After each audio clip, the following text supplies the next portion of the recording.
It started with a ping. A faint, rhythmic blip that appeared in the deep spectrum scanner logs during a routine sweep. At first, I assumed it was a calibration glitch. Space is noisy, after all. But this wasn't random. It pulsed every 17 minutes and 3 seconds, precisely. I stared at the console, trying to find the flaw in the data stream, but there was none. No atmospheric distortion, no local interference, no signal decay. Just that perfect rhythm echoing from the Perseus fringe, a sector catalogued as dark, empty, and unremarkable. I logged the anomaly and flagged it for review. The rest of the night shift passed uneventfully, but I couldn't stop thinking about it. I replayed the audio on loop, listening to the soft digital chirp. It almost sounded intentional. I didn't say anything at first. I mean, who wants to be the technician who cried alien? But then the signal changed. The next night, the ping wasn't just a ping anymore. It had structure, modulation, harmonic distortion, interference patterns too complex to be natural. It was adapting. Reacting. I sent a report to Central Command, but their response was what I expected: continue observation. Await further anomalies. Anomalies. That word rang hollow in my ears. On the third day, something new happened. The signal copied one of our old transmissions, an old satellite broadcast from the 1980s, and sent it back, distorted but unmistakable. It was like it was learning. Or worse, responding. I didn't sleep after that. I stayed in the comm room long after my shift, staring at the blinking monitor, listening to the signal repeat. I wasn't scared. Not yet. Just unnerved. Like someone was whispering through the vast cold dark of space. And for the first time in my life, space didn't feel so empty anymore. They wasted no time. Within days, an international coalition rushed to install a high-gain quantum relay on the far side of the moon, where Earth's radio chatter wouldn't drown out the faint signals from deep space. I was assigned to the lunar base as part of the first crew tasked with directly interfacing with the anomaly. The stark silence of the lunar night contrasted sharply with the buzzing anticipation inside the base. Every console beep, every flicker of the relay's lights felt like a heartbeat in that alien conversation we were desperate to understand. We began by sending structured data, simple prime numbers, fractal images, sequences of mathematical constants, hoping to establish a universal language. The response was immediate, far beyond what anyone anticipated. The signal became richer, layered with complexities that suggested an intelligence adapting to our communication style, learning at a pace no machine could match. It was like the signal was breathing, pulsing with intent. Then it sent something entirely new: blueprints. Lines and curves flowed across our displays, intricate and fluid, depicting a device unlike anything human engineering had ever conceived. The design was elegant, a dimensional filter array they called it, though its true purpose was elusive.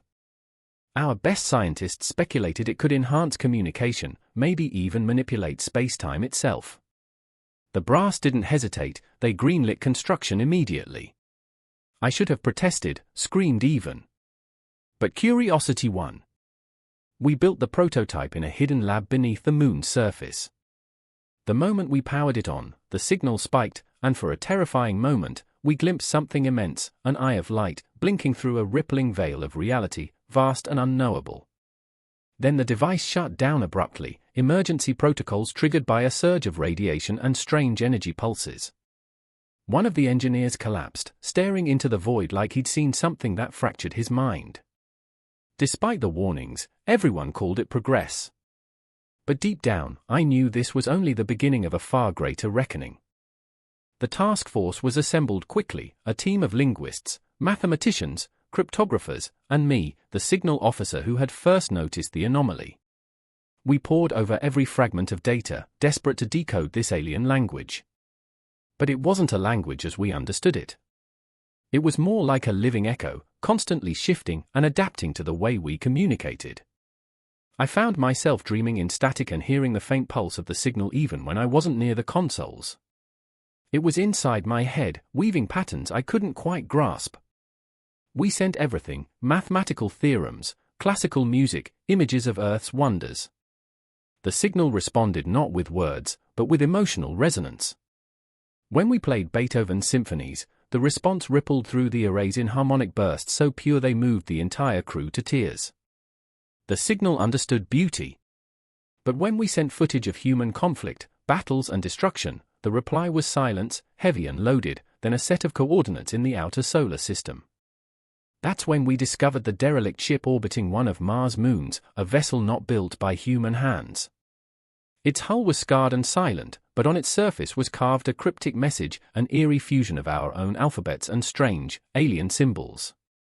The 3 words etched deep into its metal sent chills down my spine. You woke it. It was a warning, or maybe an accusation. We had disturbed something best left alone. Tension thickened the air on the base. The signal we had come to trust now felt like a fragile thread stretched taut over an abyss. The derelict was a ghost, a relic of a past conflict, or worse, a trap. The crew whispered in shadows, eyes darting nervously toward the dark void outside. I realized we were no longer observers, we were participants. And whatever we'd awakened was watching, waiting.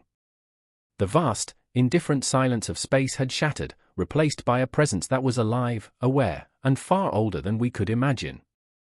We thought we were dealing with a single entity, something curious, maybe even benevolent. We were wrong. The quiet was shattered 2 weeks after we found the derelict. A new signal burst into our systems, raw, chaotic, and merciless. It wasn't a reply or a conversation, it was a scream, a howl of rage that tore through our communications like a storm. Scientists dubbed it the howl. Unlike the original signal's melodic pulses, the howl was a barrage of noise designed to disrupt, confuse, and break down. It hijacked satellites, scrambled AI protocols, and even seemed to manipulate human minds. 6 of our top analysts ended their own lives under its influence, driven mad by the relentless psychic assault. The signal wasn't just a weapon, it was a predator. The original signal went silent during the howl's arrival. We scrambled to understand if they were connected, if the first was fighting the second from afar, or if we'd become pawns in a cosmic war beyond our comprehension. The scientists theorized that the original signal had been hiding from the howl all along, using us as a shield or a proxy in this shadow fight. Panic spread across Earth and the lunar base.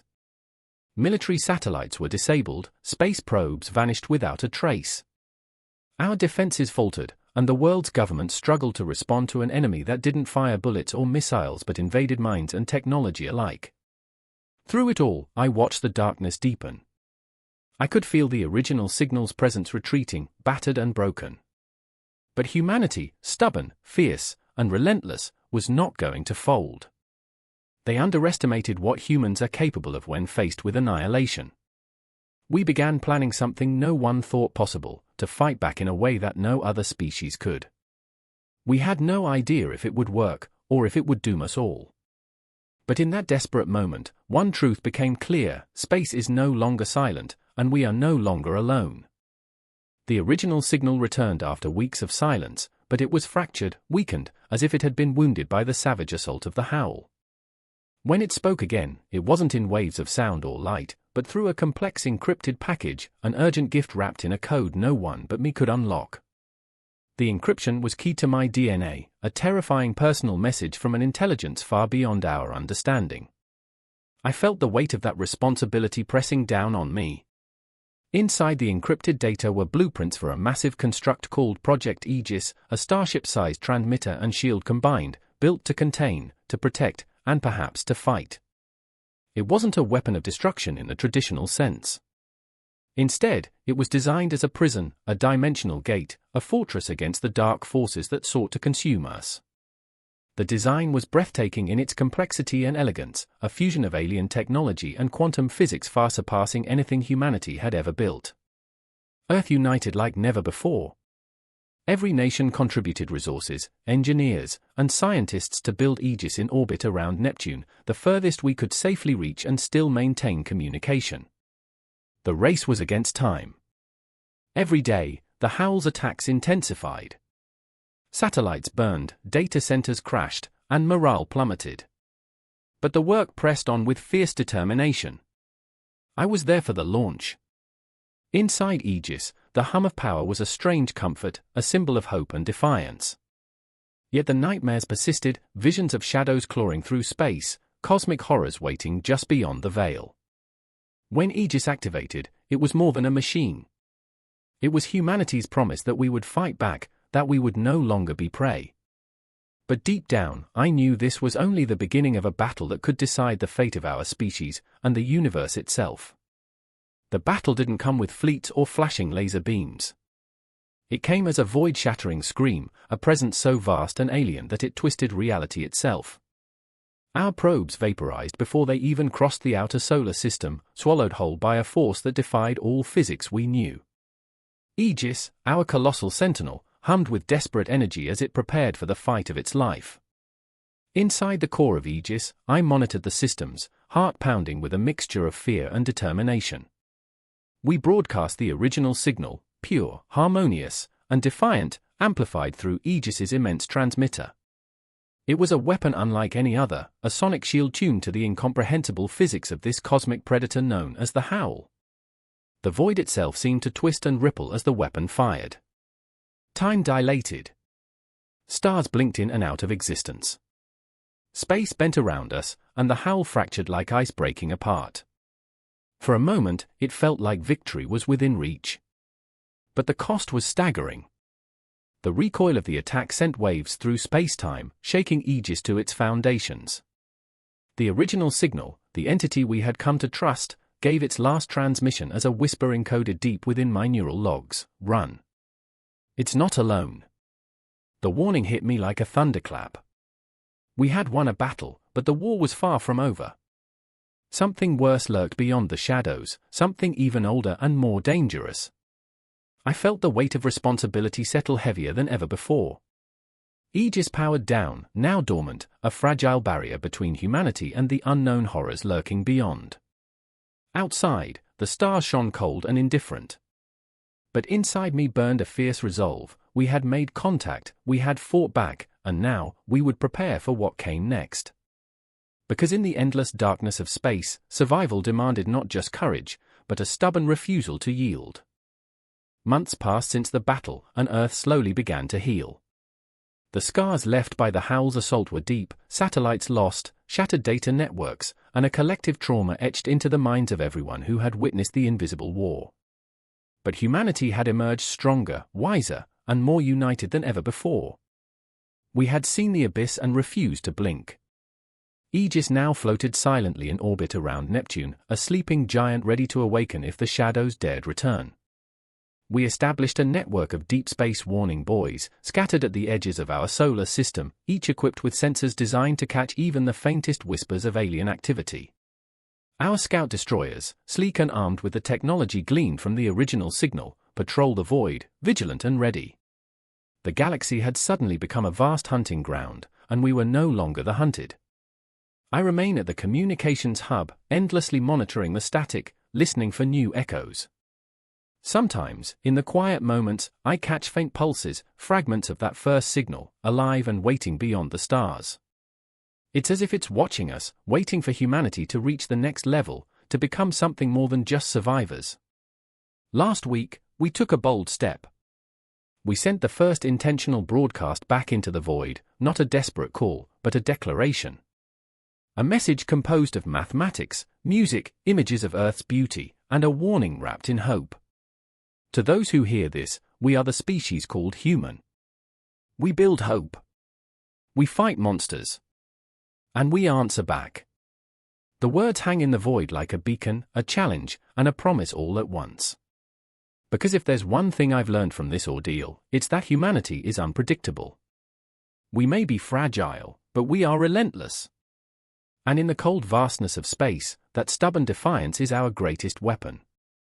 We don't know what answers the darkness will send back. But whatever comes, we will be ready. Because we are human, and we never back down.